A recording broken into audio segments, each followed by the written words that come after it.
Unified Payment Interface, or UPI, is a digital payment gateway that is used to make transactions from a person to person or a person to merchant using a mobile phone. Now, this was launched in 2016 in India and is currently the most popular payment gateway in India. And as of today, this payment gateway was launched in Colombo, Sri Lanka, to enable transactions through the Indian tourist to Sri Lankan merchants as well.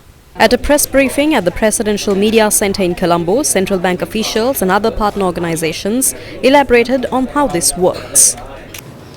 Unified Payment Interface, or we call or UPI, is the Indian instant payment system developed by NPCI. This interface facilitates interbank person-to-person transactions as well as person-to-merchant transactions.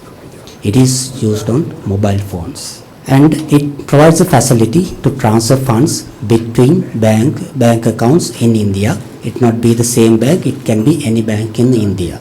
And it also has a feature that it will provide the facility to scan a QR code and to make a payment to a merchant. So that is the facility which has been extended to Sri Lanka when Indian tourists are traveling to Sri Lanka. Interoperability is the main feature which enabled us to link Lanka QR to UPI India. So because of its interoperable, UPI had to link to only one place, that is Lanka Pay. When they connect to Lanka Pay, they have the access to a heap of merchants in this country with this one single connection. So that came as a because Lanka QR is interoperable. After this implementation, when Indians comes to Sri Lanka, they don't need to bring cash.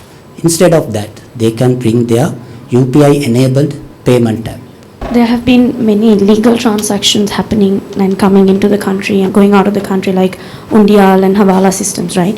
Is it also safe to say that one motive of bringing UPI to Sri Lanka is to mitigate such illegal transactions? Yeah, you can define it in that way as well, because like Mr. Channa mentioned, the money is coming in legal channels to Sri Lanka. Say for example, if an Indian comes with US dollars, so Indian rupee, he can give to someone else, but he will exchange and give the money, but he will not deposit in a bank account. So it will not capture in the formal system. But with this one, the money is coming in the formal banking channel, because from the Indian side, the app is connected to a bank account in India, and when it comes to Sri Lanka, QR is linked to a bank account in Sri Lanka.